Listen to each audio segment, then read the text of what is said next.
And we're going. We're ready, and a very good evening to you.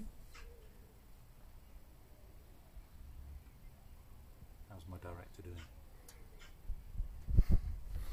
Okay. Good evening. Wait for it to download. My name is Richard, and we're going to do a little bit of a tasting tonight. We've got Esporao wines from Portugal. We've got Esporao Pé Branco, and we've got Esperao's Reserve White, and we have got Esperao's Pé Tinto, which is cheap and cherry red and cheap and cherry white, and the Reserve in the sandwich in the middle. So a few things about these wines. These wines are from the Alentejo, and the Alentejo literally translates as across the river Tejo, or as the British call it, the Tagus River. This is just outside, well, when I say just outside Lisbon, you cross the bridge outside Lisbon, and you then head towards the Spanish border, and these are about 20 minutes from the Spanish border. So kind of quite far inland and quite a warm area. Can I ask my director whether is everything going all right? There you go. I appear to be live, so that's a good thing. So what we're going to do is I'm going to try and just explain the differences between these. They're all from the same winery, they're all from the same winemaker. The winemaker's called David Baverstock, and he's an Aussie. And he originally studied in Adelaide at the Roseworthy College of Winemaking. And he then went to Portugal about 25 years ago, thereabouts, and married a Portuguese lady, and he's kind of been there ever since. But he is an expert Aussie winemaker, which is quite handy because this is a warm area, and obviously the Australian wine areas are pretty warm as well. So, and when I say warm, this area, the Alentejo, goes up to about 43 degrees in summer sometimes, which is even warmer than tonight, and it's pretty warm in Edinburgh. It's about 20 degrees, so that's warm enough for me. So might as well try some wines. So if you want to pour yourself, if anybody's seen last week's tasting, if you just want to pour yourself a little slither like that, you don't want to put too much in, about that much, about an inch worth of wine in the bottom of the glass. And this wine's pretty pale, pretty pale, light coloured, a little bit of kind of lemony colour to it. Okay, bit of an odd thing about this, it's got a few bubbles in there. Okay, with a lot of reasonably priced wines, what they do to keep them fresh is when they're bottling them, they put them under pressure of CO2, and when you pour it, sometimes that CO2 comes out and it bubbles like this. So give it a bit of a spin about, a sniff. Fruity, tropical fruit style, but no oak, nothing else. So the reason being, okay, what I'm going to try and demonstrate between these two wines, the reserve wine and the basic wine. This one, sorry, I should have said £6.80, and I've got a discount tonight. If anybody wants to order any wine off the back of this tasting until the end of tomorrow night, there's 10% off, and the code, if you're doing it online, is just Facebook with a capital F. So if you wanted 10% off any of these, then just type that in. £6.80, and then 13 quid for the middle one, and £6.80 for the red. So we're going to go from relatively cheap and cherry with your discount, £6, kind of Aldi-ish prices, to 12 quid after discount, to 6 quid after discount. So it's a kind of bit of a variation in prices there. So this one is stainless steel tank fermented. Now what that means is that they bring the grapes in and they press the grapes, and they just take the transparent juice and they put it in a stainless steel tank. They put in a bit of yeast, the yeast consumes the sugar and it just turns it into wine, and then they mature it in the stainless steel tank for a few months, filter it, bottle it. That's the maturation that goes on here. So there is no oak. Okay, when we come to the second one, you'll see a bit of a difference. So we've had a spin around, tropical fruit. On the palate, really fruity in the middle, reasonably good acidity on the side, moderately fresh, so it has a bit of a tang to it. Quite a nice length of flavour, if I can say that. Yeah, that's a good, cheap and cheery white wine. Okay, considering white grapes don't really like hot climates, and this is from a hot climate, and the reason being is they ripen too fast. If they ripen too fast, then the flavour doesn't get to build up, and you must have 90 days between flowering and picking the grapes. So if you have less than 90 days, then you just don't get enough flavour. So I hope that's relatively clear. So grapes flower, they're hermaphrodites, so they can self-fertilise. But if you don't have that 90 days, you just don't build up the flavour. So in a hot climate, sometimes white grapes ripen too fast, and you just don't get a bit of flavour. You don't get the flavour. But that's pretty tasty. It's okay.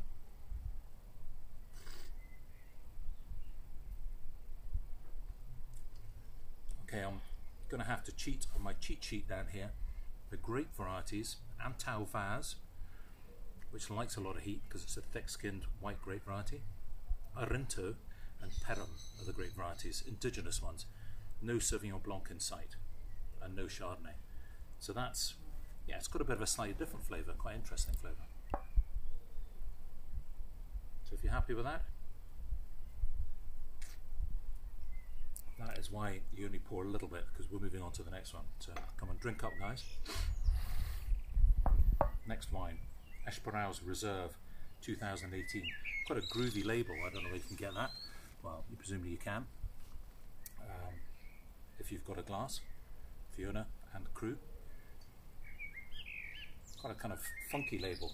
Some people think it's a bit too groovy. Pour a little bit. This one is cork, and these two, the other two, are screw tops. But that doesn't necessarily mean that they're any worse or better. Screw tops are a good way of closing wines. Right, have a look at this. It's got a little bit more colour to it, a little bit more golden. If it's golden, it could mean a few things. It could mean that it's a bit older, it could mean the grape variety, or it could mean oak. So I don't know this until I really taste it or smell it. So I'm going to give it a little bit of a smell, spin it about, have a sniff. Okay, that has a little bit of spice to it, which is an unusual thing in white wines. And that spice comes from the oak. So this is different to the first white because this one was stainless steel tank fermented. This one, second one, a little bit of the grapes have been put into stainless steel tanks, but equally half of them have been put into oak barrels. And the oak barrels are a mix. Some of them are French oak barrels, so from France, and some of them are American oaks. So they come across in the States ready-made, and they ferment the wine in these barrels. So when you see this, that colour comes from the oak barrels.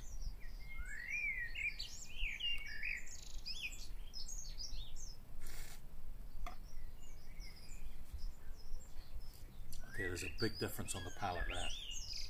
This is creamy, it's textural, it's really mouth-filling, it's got the acidity on the sides, but then it got, and it's, yeah, the palate changes a bit.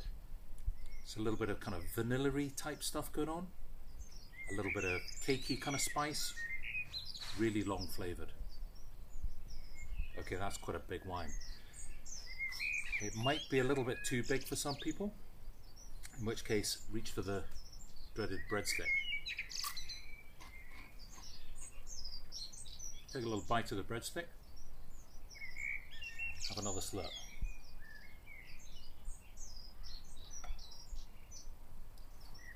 That changes it. That is really good. That is super stuff. Yeah, that's really delicious. So, as I say, that might be a little bit too big for some people, but it's, yeah, that's pretty good. It's a bit bizarre because it's from Portugal, but it tastes a bit like Burgundy. So it tastes as though it's barrel fermented Chardonnay from France, oddly.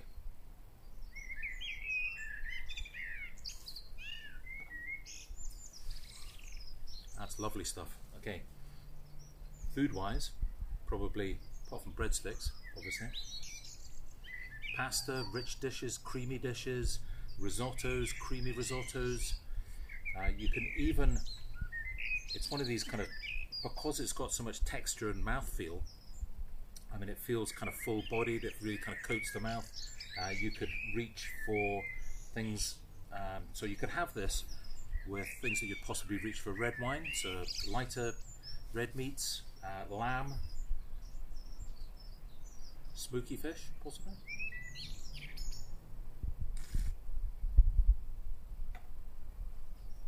So make sure you've got it all the way around your mouth.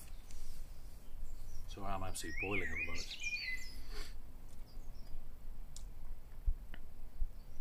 Okay, here's something, if you spin it about and then have a little look at the sides of the glass, you get this kind of trickly thing going on the side. That's the alcohol. So this has got a fair bit of alcohol in it.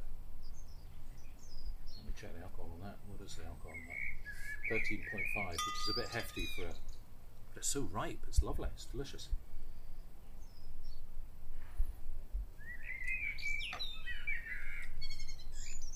Yummy. I can see if you don't like it necessarily, because it is so big and it is so forward. Okay, so a bit of a compare and contrast there. So 6 and a bit quid to 13 quid. Can I just explain a little bit of this 6 quid? So out of that £6 something, £2 is duty, 50 pence is transport, £1.50 is the wine, £1.50 margin, and the rest is VAT, you know, roughly. This is £6 wine, £2 duty, duty doesn't change, and 50 pence transport, a couple of pounds margin, and then the rest is VAT. So weirdly, although it's only double the price, this costs 5 times as much, 4 times as much. So that is why it's so much more intense. So that's a kind of explanation as to, if you pay a little bit more, another few quid, instead of just doubling the quality, you're actually getting 4 times as much wine in there. So just as an explanation of how the pricing works. Reach for the red. Sorry, just before you move on, can you clarify what you mean by a big wine and what people should look for if they do or don't like it in other wines? Okay, big wine is in it. It feels heavy, it feels textural, it feels like it's got body. Okay, body is a funny thing. When people say, how does wine have body? Well, it's kind of to do with the viscosity of it. The more alcohol, the more oak, the more flavour, the more body it has. And this definitely has more body than this. So this is fuller body, it's more textural. Is that okay? Yeah. Yeah. Good stuff. Thank you, Fraser. Cheers. So having a look at the red, last wine tonight.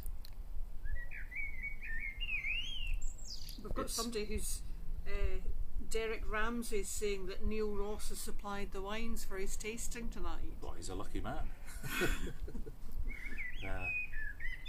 So this is Pay Tinto, mix of grape varieties again made by Dave Baverstock, an Aussie. Not a hell of a lot of colour to it, but it's got a fair bit of colour. Slightly savoury red fruits. What does that smell like? Any suggestions? It's kind of brambly thing going on again? Who knows? So whatever you smell, it kind of often leads into the palate. So let's have a little slurp.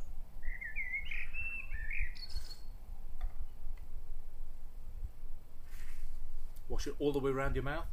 Acidity on the sides, quite good acidity. Loads of fruit in the middle. And then tannins. So it's when you rub your tongue across the roof of your mouth, it's got that little bit of grittiness to it. Joanne's suggesting wood spice. Wood spice, yeah. It's a little bit of kind of spicy, woody thing going on. Yeah, I agree with that. So tannins. Okay, tannins go really well with food. Breadstick. Try a little bit of breadstick. Thank goodness the sun's going down. I'm absolutely roasting here. This is a foreign country. So breadstick in the mouth, then take a slurp.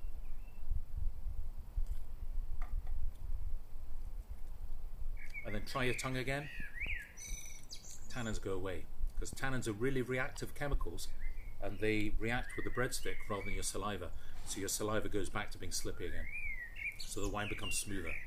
So that is definitely a food wine.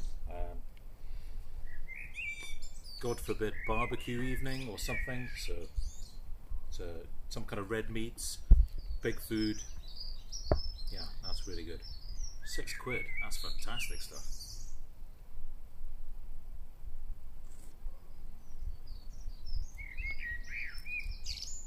How's that? Is that okay? Have you got any more? If anybody wants to bung a question out, I've got another few minutes. Probably wind it up at 20 past. I'm going to wander off and mop my brow a sec. Hold on a sec, I'm just absolutely roasting it. This is just...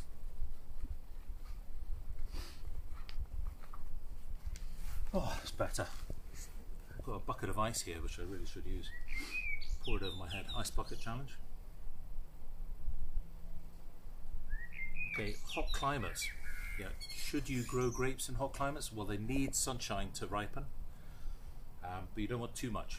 If you have too much sunshine, the vines get stressed, and if they get stressed, they stop photosynthesizing. They stop photosynthesizing, they stop producing sugar, and hence the grapes don't ripen. So you want a warm climate, but nothing too hot. Scotland is not warm enough, I'm afraid, to ripen grapes. So, but if you've got any questions, I'm happy to kind of answer afterwards on Facebook, and yeah, hope you enjoyed the wines. Graham Lind approves of the last wine. Fiona Lance works perfectly with our barbecue steaks and a vegan burger. Oh, it will be. It will be. Honestly, barbecue stuff.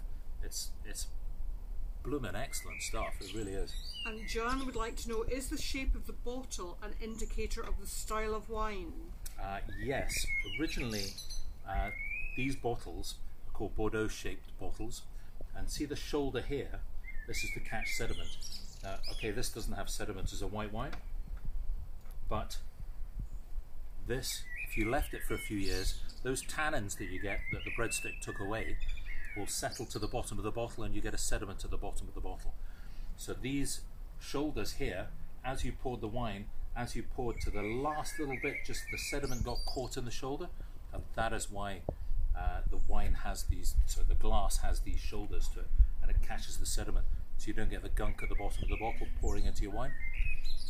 This, on the other hand, is a Burgundy bottle, and Burgundy whites are made from Chardonnay and don't really have sediment, but the reds are made from Pinot Noir, and Pinot Noir is a grape variety. It has a thin skin. If it has a thin skin, it doesn't have a lot of colour, and it also doesn't have a lot of tannins, so it doesn't get a lot of sedimentation in their reds in Burgundy. So when you pour it, it doesn't really have anything to catch, so that is why Burgundy bottles have a smooth shoulder and Bordeaux bottles have a rounded shoulder. So that kind of,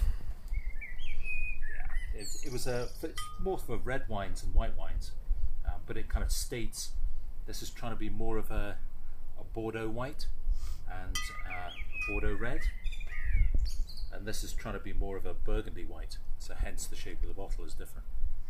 Does that answer? Any more? No. Grant That's saying it. he's enjoying the experience of listening to your banter, obviously. And the birds cheeping away. Thank God, the sun has gone down. That's yeah, it's kind of fruit. It's kind of changed a wee bit. I get the kind of smoky thing going on, but it's more moving to kind of red fruits and cherries.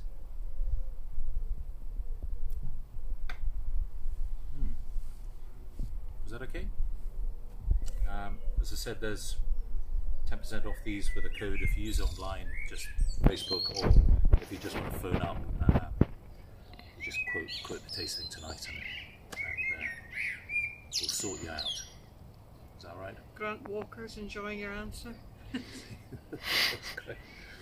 Yeah, I don't want to be too technical for these things. I'd like to be educational, but not too technical. That's, Somebody suggested a cheese and wine and was wondering if MD had any interest in that. yeah, if anybody does want a cheese and wine, I'm meeting with the Erringtons, who are Lanark and Dunsire Blue, and they're also doing some mulled cheeses as well. So I'm thinking about doing this kind of thing with some pretty pungent cheeses in 2 or 3 weeks. So I'm doing South America and South Africa the next couple of weeks. So we've got some really good wines coming up there.